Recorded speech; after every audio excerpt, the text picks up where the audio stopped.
हमारा जो main topic है वो है स्प्लीन डिसऑर्डर। स्प्लीन डिसऑर्डर क्या है? लोगों को ये पता ही नहीं है कि स्प्लीन क्या है और इसका वर्क क्या होता है। ये सब आज आपको डिटेल में जानने को मिलेगा, पूरा डेप्थ में समझ में आएगा। मैक्सिमम लोगों को कुछ ऑर्गन्स के बारे में बिल्कुल भी पता नहीं है, लेकिन आज के बाद आज सभी को पता चलेगा कि स्प्लीन हमारी बॉडी में कहाँ पर लोकेटेड है और काम कैसे करती है। स्प्लीन डिसऑर्डर होने से हमें क्या क्या बीमारी हो सकती है और इसका क्या इंपॉर्टेंट रोल है। आज ये सब कुछ आपको डिटेल में जानने को मिलेगा। स्प्लीन डिसऑर्डर जो आज का हमारा मेन टॉपिक है, तो चलिए शुरुआत करते हैं। Spleen disorder, what is spleen? सबसे पहले समझना जरूरी है कि आखिर स्प्लीन क्या है। The spleen is a small organ inside your left rib cage just above the stomach। आपके पेट के ऊपर और आपका जो रिब केज है, यानी कि आपका जो पसली है, पसली लेफ्ट साइड की जो पसली है उसके जस्ट नीचे एक छोटा सा ऑर्गन है जिसको हम बोलते हैं स्प्लीन। और ये क्या है? It's a part of lymphatic system. Lymphatic system मैं आपको अपने अगले जूम सेशन में बताऊंगा लिम्फेटिक सिस्टम क्या होता है। किसी दिन जब हमारा जूम सेशन होगा लिम्फेटिक सिस्टम के ऊपर, तब मैं बताऊंगा लिम्फेटिक सिस्टम क्या है। ये इम्यून सिस्टम का एक बहुत बड़ा पार्ट है लिम्फेटिक सिस्टम, और लिम्फेटिक सिस्टम का एक पार्ट है हमारा स्प्लीन। तो ये हमारा स्प्लीन है, लोकेटेड कहाँ पर है सब कुछ आप देखेंगे पूरे वीडियो के माध्यम से, एनिमेशन के माध्यम से मैं आपको डिटेल में समझाने का प्रयास करूंगा। आप बहुत आसानी से ध्यान से समझेंगे। फंक्शन क्या है स्प्लीन का? स्प्लीन का फंक्शन है, ये आपके ब्लड को फिल्टर करने का काम करता है। रिमूव ओल्ड और डैमेज्ड रेड ब्लड सेल्स, यानी आपके शरीर में, आपके खून में जो आरबीसी सेल्स है, जब आप टेस्ट कराते हैं ना, आप सीबीसी कराते हैं तो आप देखते हैं HB, TLC, DLC, ESR, RBC, देखते हैं ना। आरबीसी क्या? हमारे रेड ब्लड सेल्स है। अगर वो रेड ब्लड सेल्स पुराने हो चुके हैं या डैमेज हो चुके हैं तो उनको फिल्टर करने का काम करता है, क्योंकि हमारे आरबीसी नए नए बनते रहते हैं। तो पुरानों को क्या होगा? उनको ये रिमूव करने का काम करता है स्प्लीन। अगर स्प्लीन नहीं होगा तो सोचो बॉडी में कितना इन्फेक्शन होगा। दूसरा इसका जो फंक्शन है वो है इम्यून रेस्पॉन्स। इम्यून रेस्पॉन्स मतलब प्रोड्यूस डब्ल्यूबीसी। आप जब सीबीसी टेस्ट कराते हैं तो उसके अंदर आप आरबीसी भी देखते हैं और डब्ल्यूबीसी भी देखते हैं, यानी white blood cells, specially lymphocytes, and helps fight infections. Infections को फाइट करने के लिए डब्ल्यूबीसी होना जरूरी है। उसको प्रोड्यूस कौन करता है? अगर जिसकी बॉडी में स्प्लीन नहीं होगा, यानी किसी की सर्जरी के दौरान या स्प्लीन डैमेज हो गया किसी एक्सीडेंट के दौरान, स्प्लीन निकलने से, शरीर में स्प्लीन निकलने से पेशेंट मरता नहीं है, मरता नहीं है। स्प्लीन डैमेज हो जाएगी तो, लेकिन उसके साइड इफेक्ट क्या होंगे कि एक तो आपके आरबीसी सेल्स को ये रिमूव नहीं करेगा जो आपके डैमेज हो चुके हैं और पुराने हो चुके हैं, प्लस डब्ल्यूबीसी को ये प्रोड्यूस नहीं करेगा। जब डब्ल्यूबीसी को प्रोड्यूस नहीं करेगा तो आपको बहुत जल्दी जल्दी क्या होगा? इन्फेक्शन होगा। और क्या करता है ये? Stores blood, act as reservoir for platelet and WBC. यानी कि जिन लोगों के प्लेटलेट फ्लक्चुएशन में है, प्लेटलेट डाउन हो गए, प्लेटलेट 50,000 पहुंच गए, प्लेटलेट 20,000 पहुंच गए, तो आप समझ लीजिए उनका स्प्लीन डिसऑर्डर है। तो जिन लोगों को प्लेटलेट की कमी रहती है हमेशा, आप उनको पॉइंट क्या देंगे? ST36 SP3 और स्प्लीन सर्कल, और अपने सप्लीमेंट देंगे आयुष जिंक, क्योंकि इन्फेक्शन को भी खत्म करेगा। आयुष, जिंक एंड स्पारुलिना, और ये 3 पॉइंट करेंगे तो आप देखेंगे विद इन 5 डेज उसके जो प्लेटलेट्स हैं अपने लेवल पर वापस पहुंच जाएंगे। ये मैं हाथों हाथ आपको बताता हुआ चल रहा हूँ, तो आप ध्यान से नोट डाउन कीजिएगा कि अगर किसी के प्लेटलेट डाउन है तो हमें क्या करना चाहिए। ST36, SP3 और स्प्लीन सर्कल और लिटिल फिंगर, साथ में क्या देंगे, आयुष, जिंक और स्पारुलिना। तो ये क्या करता है, प्लेटलेट और WBC को ये स्टोर करने का काम करता है, मेंटेन करने का काम करता है। अगर ये होगा नहीं तो कौन स्टोर इसको स्टोर करेगा, कौन इनको मेंटेन करेगा। उसके बाद आता है recycles iron, break down RBC cells and recycles component like iron.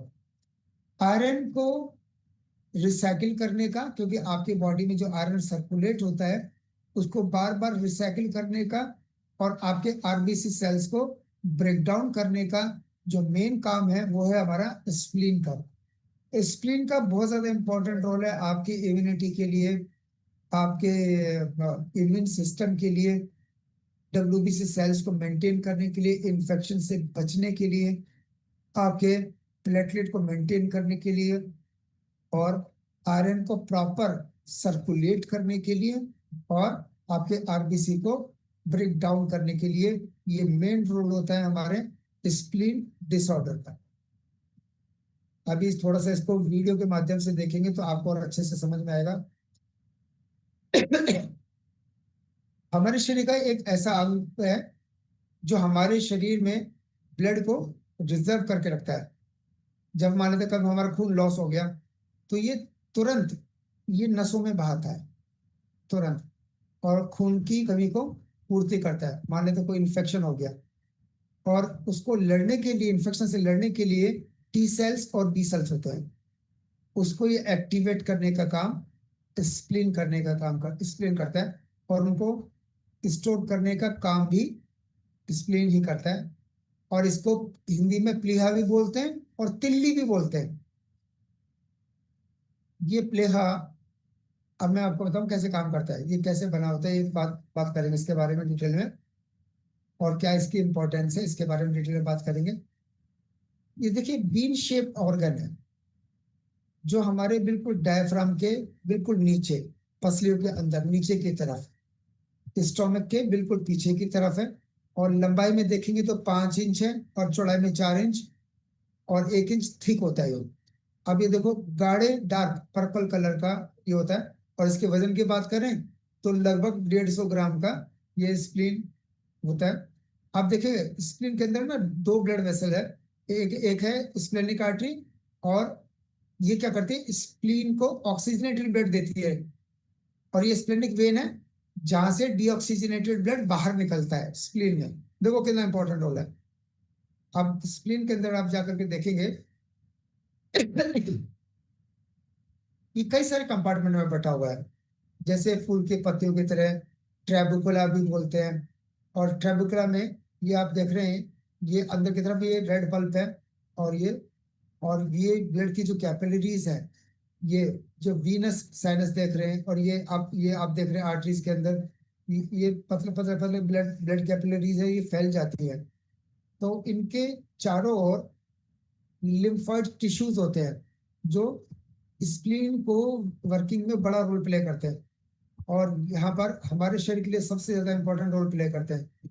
और ये जो आर्टरीज हैं चारों चारों तरफ, ये जो वाइट ये लिम्फ नोड्स हैं, ये वाइट पल्प है जो इम्यून सिस्टम को मेंटेन करते हैं, जो टी सेल्स और बी सेल्स को एक्टिवेट करते हैं प्लस उनको स्टोर करने में काम करते हैं।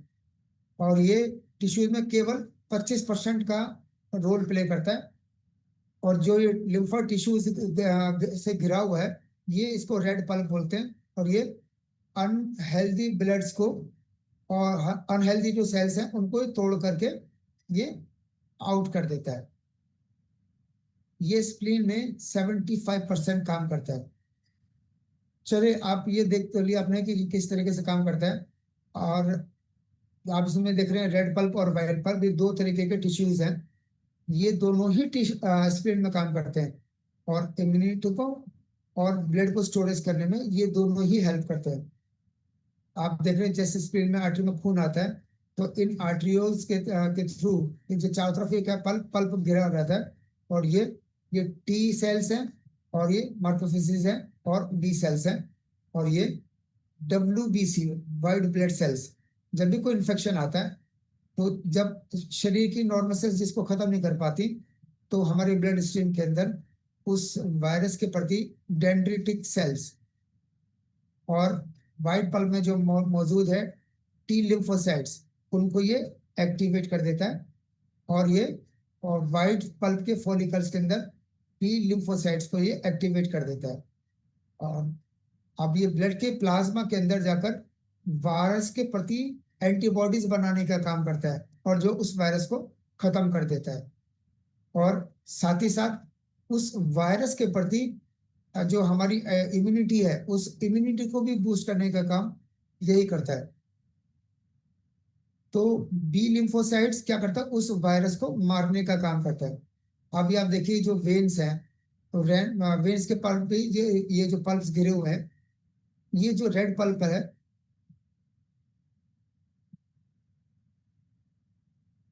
देखिए आर्टरीज और वेन्स जहां पर ये जुड़ रही हैं, आप यहाँ पर छोटी छोटी ब्लड कैपिलरीज हैं, ब्लड कैपिलरीज हैं, जिनको क्या क्या बोलते हैं, स्लिट्स। जो स्लिट्स के अंदर से ये red blood cells pass on हो रहा है, और जहां से पास ऑन होकर के ये वेन्स में जा रहा है ना। और जब कोई भी रेड ब्लड सेल्स की जो लिमिट है वो 120 दिन की लाइफ होती है। आरबीसी की जो लाइफ है 120 दिन की है, और ये लगातार ये बनते रहते हैं, और ये लगातार बिगड़ते रहते हैं। तो 120 दिन से ज्यादा सेल्स हमारे लाइफ में एक्टिवेट, हमारी बॉडी में एक्टिवेट नहीं रह पाते हैं। तो ये क्या करता है कि जो डेड सेल्स हैं, तो ये क्या करता है, फेगोसाइट्स कर देता है। यानी कि फेगोसाइट्स का मतलब है कि उनको ब्रेक डाउन कर देता है जो पुराने हो चुके हैं। ठीक है। और आरबीसी के अंदर हमारा एचबी भी होता है जो आयरन से बना हुआ होता है, और ये क्या करता है, फेगोसाइट्स करके और आयरन को अपने अंदर स्टोर कर लेता है।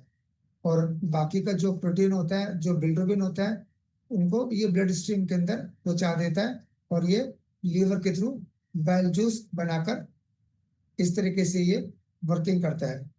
तो ये जो रेड ब्लड सेल्स देख रहे हैं, ये बार बार आप देख रहे हैं फाइटोसाइट्स जो हो रहा है इसके अंदर, आप देखिए ये डैमेज सेल्स को इसने रिमूव कर दिया। तो अब आपको ये समझ में आ गया होगा कि जो स्प्लीन का रोल है, सबसे ज्यादा इंपॉर्टेंट रोल है, हमारी इम्यूनिटी को बूस्ट करने का काम करता है, हमारे शरीर में ब्लड को स्टोर करने का काम करता है। और टी सेल्स और बी सेल्स हमारी बॉडी में इन्फेक्शन को खत्म करने का काम करता है, और अनहेल्दी सेल्स को डिस्ट्रॉय कर देता है। ठीक है जी। और शरीर में जो हमारे प्लेटलेट्स है, उन 1/3 स्प्लीन स्टोर करके रखता है। ठीक है जी। तो ये था हमारा स्प्लीन का मेन रोल। आई होप आप सभी को समझ में आ गया होगा। और अगर सभी को समझ में आ गया है, तो मैं चाहूंगा एक बार सब लोग एक बार थंब का इंप्रेशन दिखा देंगे। क्लियर है? आगे चलते हैं। What is the main cause of spleen disorder, मतलब स्प्लीन डिसऑर्डर होने का क्या कारण हो सकता है? The main cause of spleen disorder usually fall into 4 broad categories. यानी स्प्लीन डिसऑर्डर होने के 4 कारण हो सकते हैं। पहला, बहुत सीवियर आपको इन्फेक्शन हो गया, बहुत सीवियर इन्फेक्शन हो गया, जैसे कि किसी को हेपेटाइटिस भी हो सकता है, या फिर किसी को लीवर सिरोसिस हो सकता है, या किसी को ब्लड कैंसर हो सकता है, या फिर ऑटो इम्यून डिजीज जिनका ANA positive anti nuclear antibodies positive आता है, उन लोगों को भी स्प्लीन डिसऑर्डर होता है। These disorder often lead to splenomegaly। इसको बोलते हैं स्प्लीनोमेगली, इस बीमारी को बोलते हैं स्प्लीनोमेगली, यानी स्प्लीन डिसऑर्डर को बोलते हैं स्प्लीनोमेगली।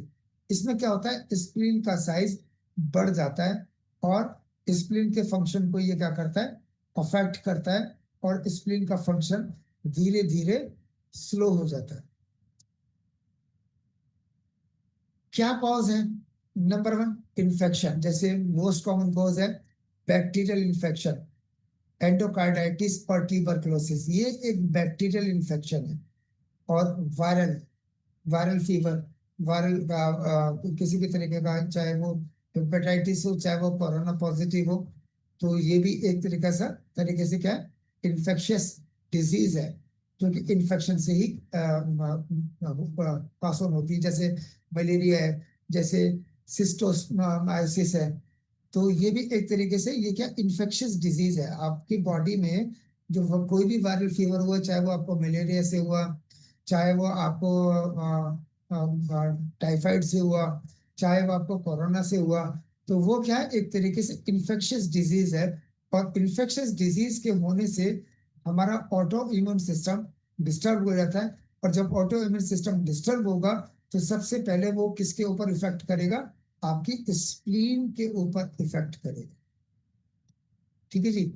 These infections stimulate the spleen to work harder, causing it to enlarge.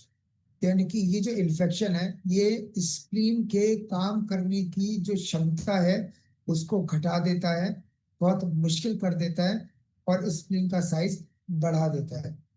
दूसरा कारण है लीवर डिजीज, लीवर सिरोसिस। और ज्यादातर लोग जो अल्कोहलिक है, जो शराब डेली पीते हैं, शराब का सेवन रोजाना करते हैं, क्रॉनिक अल्कोहलिक है, हेपेटाइटिस पॉजिटिव है, चाहे हेपेटाइटिस ए बी सी कोई भी हो, तो आपको उसका इफेक्ट सीधा सीधा लीवर पे आएगा, और सीधा सीधा इफेक्ट उसका स्प्लीन के ऊपर भी आएगा। Causes portal hypertension. हाइपरटेंशन यानी कि high BP, increasing the pressure in the spleen blood vessels. जो आपने अभी देखा था ना, स्प्लीन की जो ब्लड वेसल्स हैं, leading to congestion and enlargement, यानी कि उस ब्लड वेसल्स के अंदर क्या करेगा, कंजेशन करेगा, ब्लड का फ्लो ठीक से जाने नहीं देगा। और हाइपरटेंशन के आप पेशेंट बन चुके होंगे अगर आपको इस तरीके से, आपको कोई भी लीवर डिजीज है और आप अल्कोहलिक है, तो आपको ध्यान देना चाहिए, आपके स्प्लीन के ऊपर भी उसका इफेक्ट आएगा ही आएगा। और तीसरा जो कॉज है वो है आपका ब्लड कैंसर या blood disorder, leukaemia, lymphoma and myeloproliferative disorder. ये ब्लड से रिलेटेड डिजीज है, जिसमें ब्लड कैंसर होता है। ये उससे रिलेटेड डिजीज है, जैसे लिम्फोमा, ये भी ब्लड कैंसर है। तो ब्लड कैंसर वाले को तो हम ट्रीटमेंट दे नहीं सकते, लेकिन क्योंकि आपको पता है कोलाइफ हम ऐसे पेशेंट में नहीं देते हैं, लेकिन हम उनको सप्लीमेंट दे सकते हैं। सप्लीमेंट से क्या है कि उनका हीलिंग थोड़ा सा अच्छा हो जाता है, और उनकी लाइफ थोड़ा सा एक्सटेंड हो जाती है। हम ये नहीं कहेंगे कि हम उनकी लाइफ बचा सकते हैं, लेकिन ब्लड कैंसर ही एक अकेला रीजन नहीं है स्प्लीन डिसऑर्डर के लिए। तो हम बाकी डिजीज के ऊपर हम काम कर सकते हैं। उसके बाद है ऑटो इम्यून कंडीशंस, जैसे ल्यूपस, रोमेटॉइड आर्थराइटिस। आप देखिएगा, जितने भी पेशेंट आपने देखे होंगे जिनको रोमेटॉइड आर्थराइटिस है, गठिया बाय है, उनका स्प्लीन डिसऑर्डर पक्का होगा। उनका कोई ना कोई sp3 से रिलेटेड डिजीज उनको पक्का होगी, जिनको रोमेटॉइड आर्थराइटिस है। Because the immune system attacks the body's own cells, including blood cells, वो आरबीसी और डब्ल्यूबीसी। क्योंकि रोमेटॉइड आर्थराइटिस क्यों हुआ? रोमेटॉइड आर्थराइटिस इसलिए हुआ क्योंकि जो खुद का इम्यून सिस्टम है, खुद के ऑर्गन के ऊपर अटैक कर रहा है। और जब खुद के ऑर्गन के ऊपर अटैक करेगा, तो आरबीसी और डब्ल्यूबीसी दोनों के ऊपर इफेक्ट करेगा। और क्या करेगा, स्प्लीन के ऊपर ज्यादा वर्कलोड देगा कि भैया मैंने तो आपको इन्फेक्शन दे दिया, अब आप संभालो। यानी स्प्लीन के लिए बहुत ज्यादा मुश्किल हो जाएगा। अदर लेस कॉमन कॉजेज क्या है? ट्रोमा। ट्रोमा मतलब कोई भी आपके साथ दुर्घटना हो जाती है, कोई आपके साथ ट्यूमर हो जाता है अंदर बॉडी में, सिस्ट हो जाता है, या कोई ट्यूमर गांठ बन जाती है, या आपकी स्टोरेज डिजीज। स्टोरेज डिजीज यानी कि आपके शरीर में जो आपका आयरन का स्टोरेजेस है वो, यानी आप देखेंगे जब आप आयरन डेफिशिएंसी टेस्ट कराते हैं तो आप देखेंगे आयरन बाइंडिंग किसी की कम आ रही होती है ना। तो आप सोचते हैं यार ये आयरन तो ठीक आ रहा है लेकिन आयरन बाइंडिंग कम आ रहा है। आपने देखा होगा रिपोर्ट्स के अंदर लोग मेरे को रिपोर्ट भेजते हैं कि सर इसका हीमोग्लोबिन तो ठीक है, इसका आयरन भी ठीक आ रहा है, लेकिन इसका आयरन बाइंडिंग क्यों क्यों ठीक नहीं आ रहा है, आयरन बाइंडिंग क्यों कम है, इसका मतलब है उसका स्प्लीन डिसऑर्डर। करेक्ट, समझ में आया। अब प्रिवेंशन क्या ले सकते हैं जिससे कि हमें स्प्लीन डिसऑर्डर कभी ना हो। तो प्रिवेंशन क्या है, सबसे पहले क्या करना है आपको, जो वैक्सीनेशन, आप देखो आप तो काफी जिनकी एज निकल चुकी है, आप छोटे बच्चों को अगर आप बचपन से टाइम टू टाइम सारे वैक्सीनेशन लगवाते हैं तो वो स्प्लीन डिसऑर्डर के चांसेस उनको बिल्कुल ना के बराबर होंगे। हाइजीन आपको रखना बहुत जरूरी है। अब लोग क्या करते हैं, बाहर से आए, आप उनको लगता है कि कहीं तो मैंने ऐसा कुछ किया नहीं, मैं वॉशरूम नहीं गया हूं तो मैं हैंड वॉश क्यों करूं। आप कुछ भी हाथ से पकड़ के जो भी मुंह में डालेंगे उससे पहले आपके प्रॉपर हैंड वॉश होने चाहिए। जो हमारा नाना हैंड वॉश है जो कि प्योर ऑर्गेनिक है, उससे आप हैंड वॉश करो। आपके हाथों में बैक्टीरिया नहीं होने चाहिए, क्योंकि आपके हाथों में जो भी बैक्टीरिया होंगे वो आपके पेट में जाएंगे यानी स्टोमक में जाएंगे। और स्टोमक का पार्टनर कौन है, स्प्लीन। SD36 का पार्टनर कौन है, SP3। तो आपके स्टोमक के ऊपर इंफेक्शन जाएगा तो पक्का स्प्लीन के ऊपर भी जाएगा ही जाएगा। और स्प्लीन का काम है इन्फेक्शन को खत्म करना, और आप अपने हाथों के जर्म से अपनी स्प्लीन को दे रहे, तेरा तो काम है ही ना, तेरा तो काम है इन्फेक्शन खत्म करने के लिए, इन्फेक्शन डालो तो खत्म करते चलो। तो ऐसा नहीं होगा, स्प्लीन के ऊपर ही बहुत ज्यादा प्रेशर पड़ेगा। तो आपको हैंड वॉश रेगुलरली करते रहना चाहिए।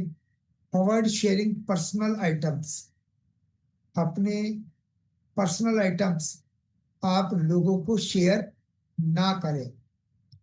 Personal items in the sense, आप जिस पानी की बोतल से पानी पी रहे आप दूसरे को शेयर कर रहे हैं, या फिर आप एक ही थाली में दो लोग खा रहे हैं तो उससे भी इंफेक्शन फैलने के चांसेस रहते हैं।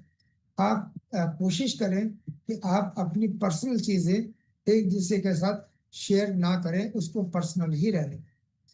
Use insect repellent in area with malaria और अदर पैरासाइट्स।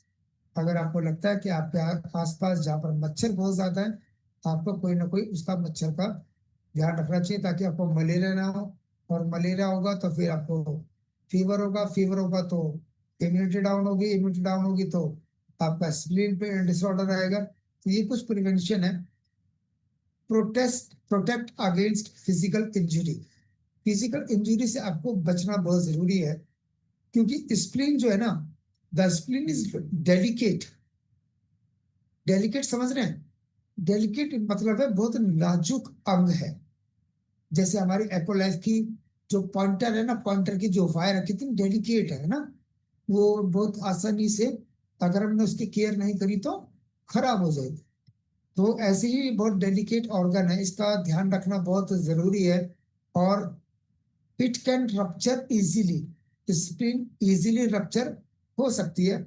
जैसे कि avoid contact sports like football, boxing. Boxing में अगर एक पंच लग गया पेट पर तो आप समझ सकते हैं कि वो रप्चर हो सकता है। और wear proper protection if you are at risk, और आपको प्रॉपर प्रोटेक्शन, जैसे आपने देखा होगा जो लोग क्रिकेट खेलते हैं तो वो अपनी टी शर्ट के नीचे अपने रिब्स को प्रोटेक्ट करने के लिए कुछ ना कुछ सेफ्टी पर्पज से कुछ ना कुछ यूज करते हैं। आपने देखा होगा लेग गार्ड भी लगाते हैं, है ना। और आपने देखा होगा अपनी टी शर्ट के अंदर भी कुछ ना कुछ पहना होता है, हाथों में कुछ ना कुछ पहना होता है। तो प्रोटेक्शन आपके लिए खुद की जरूरी है।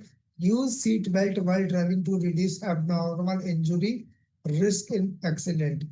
मान लेते हैं अगर आप गाड़ी तेज चला रहे हैं और आपको अचानक से ब्रेक मारना पड़ा और स्टीयरिंग पर आपका पेट लग गया, बड़ी जोर से टच हो गया, तो स्प्लीन तो बहुत बड़ा नाजुक अंग है, उससे रिलेटेड बीमारी आपको शुरू हो जाएगी। Manage underline condition, avoid alcohol abuse, treat hepatitis early and maintain a healthy weight, अपने वेट को मेंटेन रखना है, हेपेटाइटिस के ऊपर ट्रीटमेंट लेना है, और अल्कोहल आपको नहीं इनटेक करना चाहिए। ऑटो इम्यून डिजीज, जिन लोगों को ऑटो इम्यून डिजीज है लाइक ल्यूपस और रोमेटॉइड आर्थराइटिस, उसको मैनेज करके रखना चाहिए, क्योंकि जब आप उसको मैनेज करके नहीं रखेंगे तो क्या होगा, वो बहुत ज्यादा क्रॉनिक हो जाएगा। रोमेटॉइड आर्थराइटिस भी क्रॉनिक हो जाएगा, हाथ पैरों के जॉइंट सारे बेकार हो जाएंगे, और उसका इफेक्ट सारा सीधा सीधा आपकी स्प्लीन के ऊपर भी पड़ेगा। उसके बाद है blood disorder, monitor and treat condition like anaemia.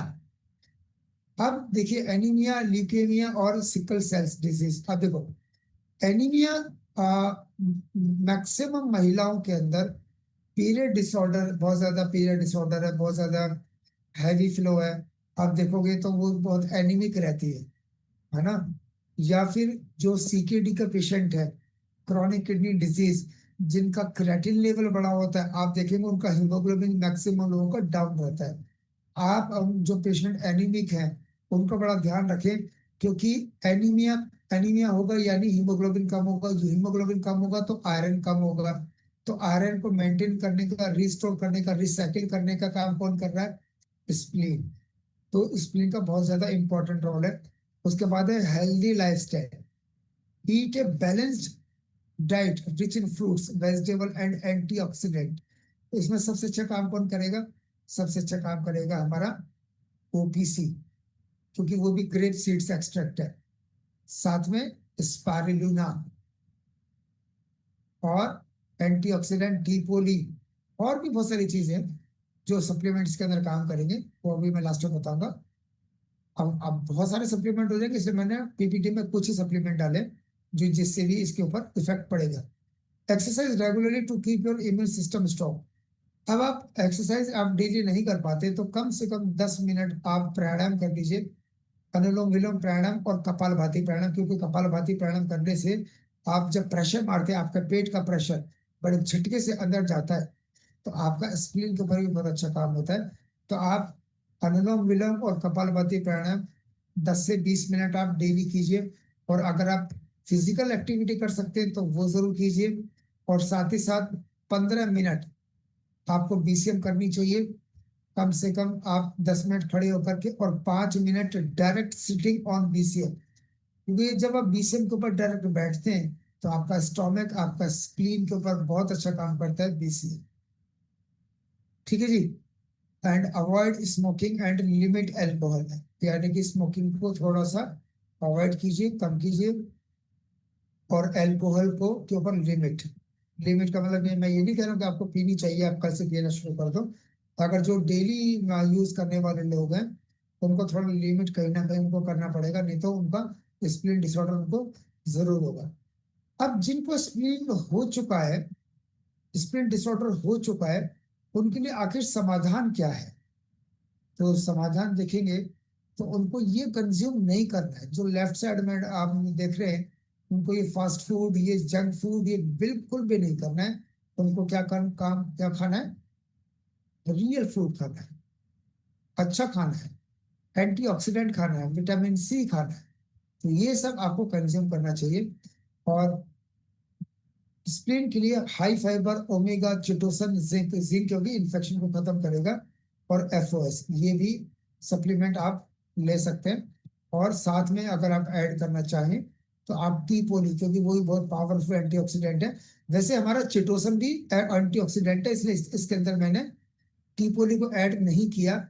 Chitosan को मैंने इसलिए ऐड किया क्योंकि स्प्लीन का इफेक्ट सीधा लीवर पे पड़ता है, बाइल जूस को रिलीज करने के लिए, इसलिए मैंने इसके अंदर चिटोसन सप्लीमेंट को ऐड किया है, और ये एंटीऑक्सीडेंट भी है।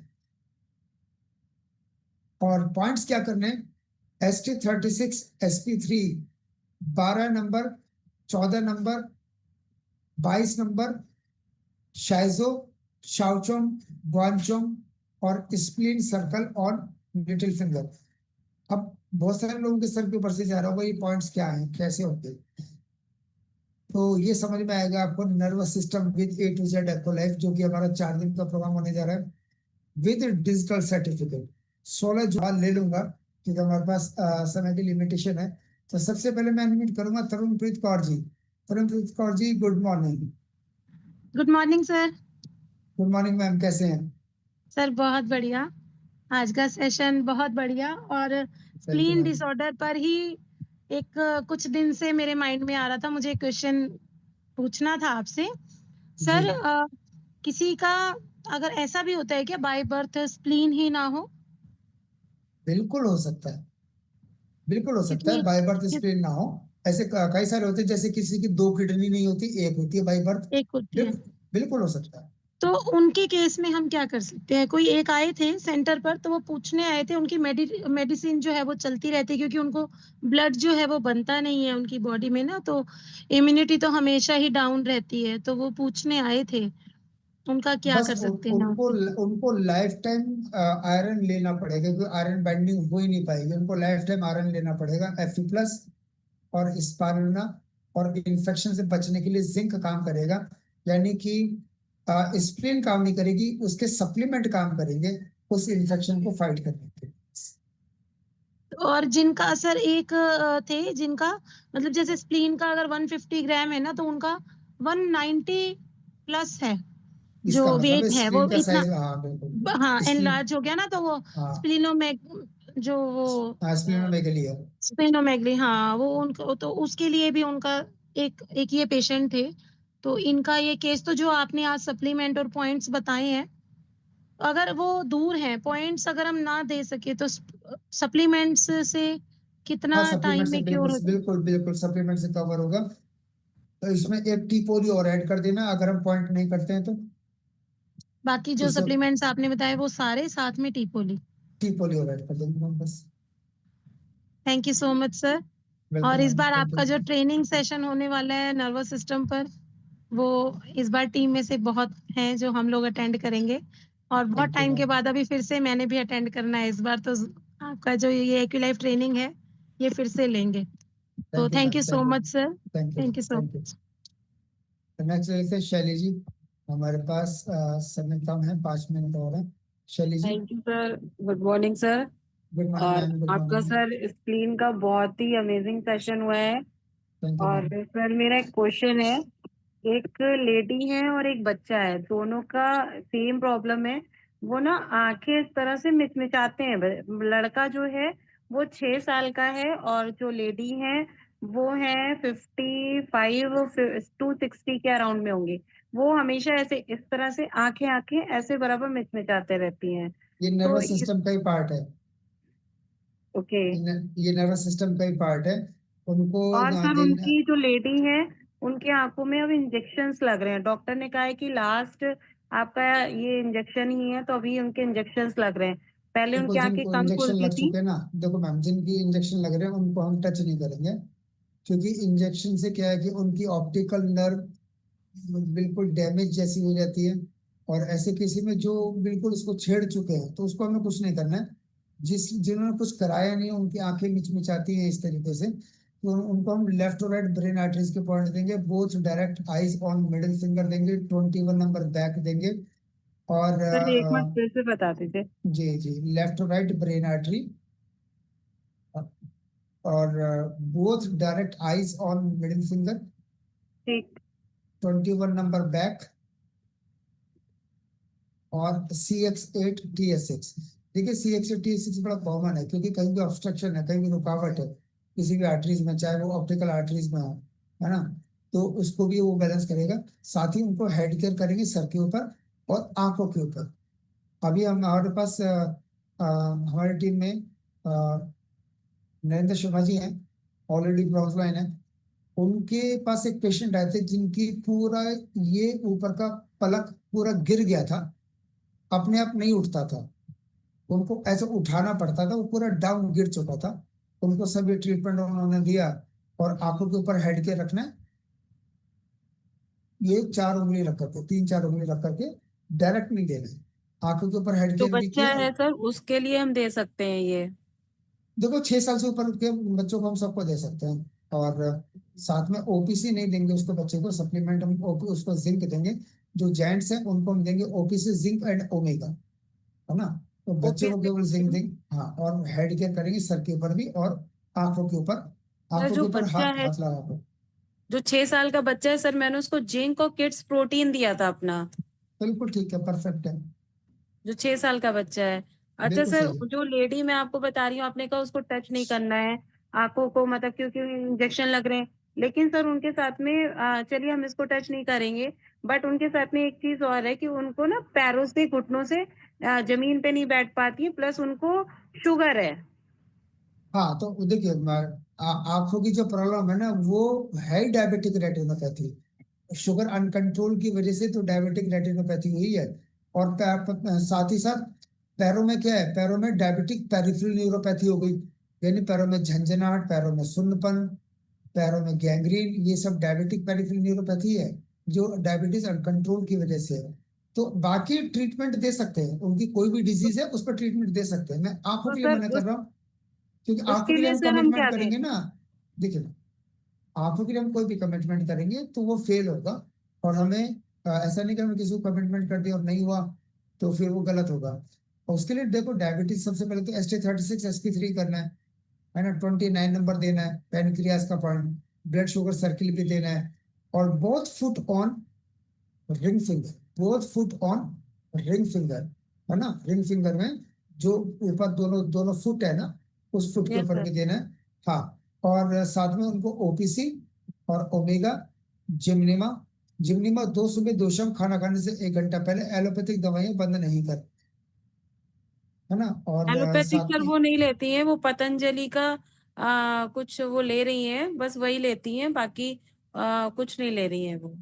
देखो, HbA1c से उनकी पोल पट्टी खुल जाएगी, अगर वो पतंजलि का ले, किसी का भी ले, अगर शुगर कंट्रोल नहीं है तो सब कुछ बेकार है। जी अगर जी जी। शुगर कंट्रोल में आ रहा है तो उसका मतलब उनका परहेज भी बहुत अच्छा है। अब वैसे नहीं कि वो पतंजलि का ले रहे हैं, मैं ये नहीं कह रहा पतंजलि का खराब है, बहुत अच्छा है, लेकिन अगर हम साथ में पतंजलि की दवाइयां भी खा रहे हैं और साथ में जलेबियां भी खा रहे हैं, तो ठीक है, दवाइयां तो ले ही रहे हैं, नहीं ऐसा नहीं। उनका हम HbA1c 5.5 आना चाहिए, उनको इतना कंट्रोल की जरूरत है। साथ में जिम्नीमा भी चला दो, अगर कंट्रोल में नहीं आ रहा तो एलोपैथिक दवाई स्टार्ट करनी पड़े तो करो, कोई टेंशन नहीं है। देखो, मैं ये नहीं कहता कि एलोपैथिक दवाइयाँ खराब है, हमारे साथ कोई भी इमरजेंसी होती है सबसे पहले हम लोग हॉस्पिटल ही भागते हैं, है ना, मैं ये नहीं कर रहा हूँ, लेकिन मैं चाहता हूँ कि जो लॉन्ग टर्म मेडिकेशन लेनी है वो कम से कम ली जाए, वो इमरजेंसी में लेनी पड़े तो इट्स ओके, कोई प्रॉब्लम नहीं है। पहले शुगर कंट्रोल में आ जाए, फिर एलोपैथिक दवाई भी छूट जाएंगी। पहले उनको देखना है HbA1c कितना आ रहा है, तो शुगर कंट्रोल करना बहुत HbA1c। जरूरी है। हाँ, देखो, शुगर कंट्रोल नहीं होगा ना तो डायबिटिक पेरिफेरल न्यूरोपैथी को आप ठीक कर ही नहीं पाओगे। जैसे कि सर उन्होंने, जैसे वो बता रहे हैं कि उन्होंने बताया कि उनका जो शुगर है वो 155 रहता है रैंडम जो है। उनके बोलने से कुछ नहीं होगा, HbA1c बताएगा करेक्ट, ओके क्योंकि ना ओके। पेशेंट वही बताता है जो उसको सेटिस्फेक्शन लगता है कि नहीं, मैं कम बताऊंगा ज्यादा ठीक लगेगा, है ना। तो नहीं ये तो सर ना पैरों में भी ओमेगा से हमारे आराम मिलेगा, जो एग्जैक्टली, रेटिना को। ओमेगा OPC तभी बताया, ओमेगा OPC। और चेयर पे बैठ के पैर रखने वाली बीसीएम जरूर करनी है, उनको डायरेक्ट बीसीएम के ऊपर मत बिठाना, क्योंकि ऑप्टिकल आर्टरीज के ऊपर ऑलरेडी इंजेक्शन चल रहे हैं उनके। यस तो सर। चेयर पे बैठ के पैर रखने वाली कराना, खड़े होने वाली भी मत कराना, सिर्फ हमें पैरों को थेरेपी देनी है, तो केवल बीसीएम होगी उनकी चेयर वाली, चेयर पे बैठ के पैर रखने की। तो देखिए, कुछ ही कॉमन सेंसेस हैं जो हमें ध्यान में रखना होता है कि किस पेशेंट का क्या ट्रीटमेंट चल रहा है, उसका हमें कौन सी बीसीएम देनी, कौन सी नहीं देनी है। तो ये उनको नहीं देना, बाकी चेयर पे बैठ के पैर रखने वाली बीसीएम दे सकते हैं। और ये पॉइंट करेंगे, सप्लीमेंट देंगे तो बिल्कुल रिजल्ट आएगा। ठीक है Shalini, thank you so much sir. Welcome ma'am, welcome. Next ले लेते हैं, हमारे Ravi ji. Good morning sir, super sir good session morning. आज का थैंक यू सर, इनका। Thank you. और आपका eco life A to Z training programme हमेशा अच्छा रहता है। थैंक यू मैंने भी सर। रजिस्टर कर लिया, काफी न्यू प्रोस्पेक्ट को भी अटेंड करवाएंगे सर। मेरा क्वेश्चन ये है सर, किसी मेरे प्रोस्पेक्ट को प्लेटलेट्स काफी डाउन जा रही है, उनकी एज करीब 55-57 है और 5000 10,000 15,000 से इंक्रीज नहीं हो रही है। तो अरे वो बाप रे, बिल्कुल से दूर हैं और काफी उन्होंने एलोपैथी का ट्रीटमेंट लिया है। तो क्या उनको सप्लीमेंट दे के कुछ इम्प्रूवमेंट किया जा सकता है सर? बिल्कुल सर, उनको Fe+, आयुष, जी सर। स्पारुलिना, जिंक और टी पोल, आप तो देखना ये उसके डोजेस क्या कॉम्बिनेशन है? से। हाँ, 15 दिन में, मतलब जब उनका रेगुलर ऐसा चल रहा है तो पूरा नॉर्मल बैलेंस आने में 15 दिन लग जाएंगे आराम से। तो डोज क्या रखनी है सर प्लीज इनके लिए? सर आयुष 2 सुबह 2 दोपहर 2 शाम खाना खाने के बाद, और जी सर। स्पारुलिना 2 सुबह 2 शाम।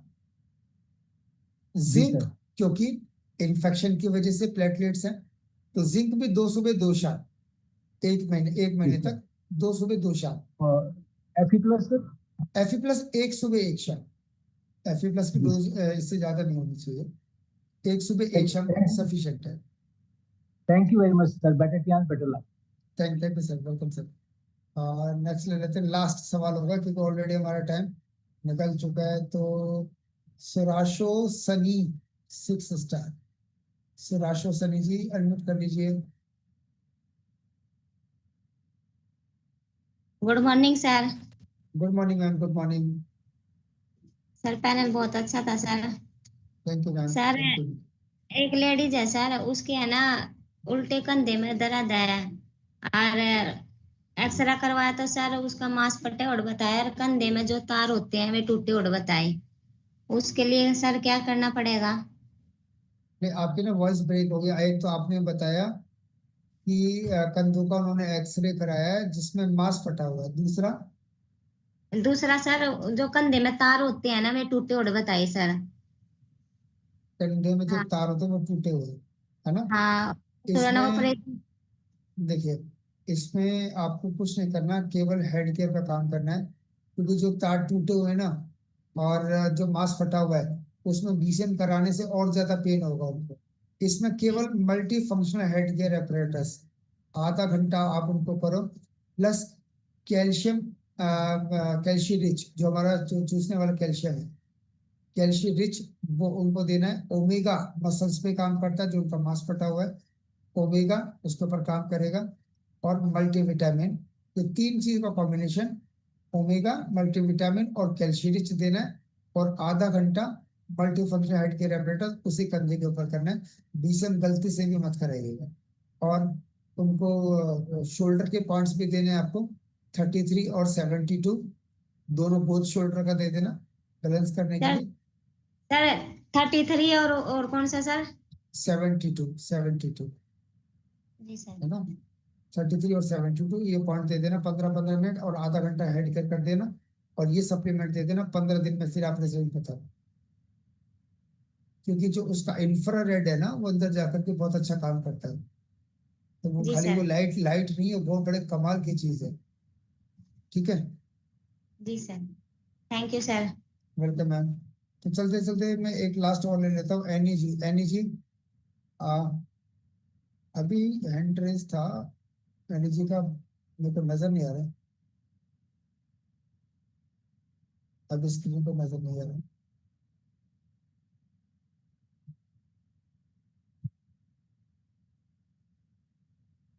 मेरे को लगता है शायद लेफ्ट हो गए, कोई बात नहीं। तो